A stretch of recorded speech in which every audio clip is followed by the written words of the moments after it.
নাটকীয় এক পট পরিবর্তন শুধু লিওনেল মেসি নয়, বদলে দিয়েছে পুরো ফুটবল বিশ্বের চালচিত্র। অথচ মাত্র ১৩ বছর বয়সে হরমোনজনিত সমস্যায় ভুগতে থাকা এক হীরার টুকরাকে আর্জেন্টিনার রোজারিওর ছোট্ট মাঠ থেকে তুলে নিয়ে যায় বার্সেলোনা। তখন বার্সাও হয়তো ভাবেনি এই ছোট্ট ছেলেটাই একদিন হবেন বিশ্বসেরা। মেসির নামের পাশে ৮টা ব্যালন ডিওর, কোপার পর বিশ্বকাপের শিরোপা জয় দিয়েছে ক্যারিয়ারের পূর্ণতা। তবে শিরোপা যদি নাও জিততেন মেসি, তবুও ভক্তদের চোখে থাকতেন তিনিই সেরা। ড্রিবলিং জাদু কিংবা গোল করা, মেসির সবকিছুর জন্যই তো পাগল তার ভক্তরা। তবে ক্যারিয়ারে এত কিছু যে পাবেন সেটা মেসি নিজেও ভাবেননি কখনো।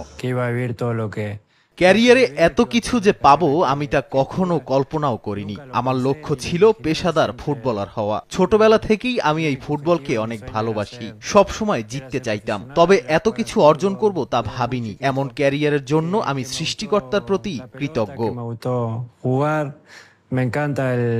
বাইরে যতই বিশ্বসেরা হোক মেসি, পরিবারের সঙ্গে ভিন্ন এক মেসিকে দেখা যায় হরহামেশাই। থাকেন আর 5টা সাধারণ মানুষের মতো হয়েই ঠিকঠাক পালন করেন বাবা ও স্বামীর দায়িত্ব।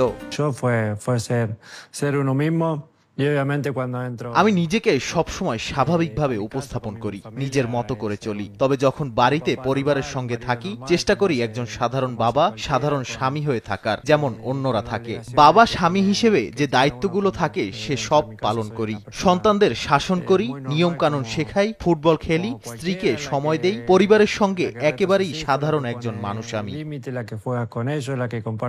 পিএসজি ছাড়ার পর বড় গুঞ্জন ছিল মেসির বার্সেলোনায় ফেরার। ইউরোপ, সৌদির বড় বড় ক্লাবগুলো নিতে চেয়েছিল তাকে। তবে এলএম10 বেছে নিয়েছেন MLS এর ইন্টার মায়ামিকে।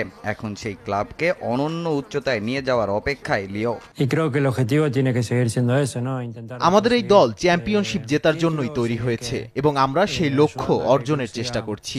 নতুন এবং তরুণরা দলের সঙ্গে বেশ ভালোভাবেই মানিয়ে নিয়েছেন। সবার সঙ্গে আমার ভালো সম্পর্ক। আমি মনে করি এখন আমাদের লক্ষ্য থাকা উচিত শিরোপা জেতা, ক্লাবকে বড় করা এবং এখানের তরুণদের সামনে এগিয়ে যাওয়ার সুযোগ তৈরি করে দেয়া। 2023 সালের জুলাইয়ে ইন্টার মায়ামিতে যোগ দেন লিও। দলটাকে জেতান প্রথম লিগস কাপের শিরোপা, মায়ামিকে এরপর সাপোর্টার্স শিল্ড জেতান মেসি।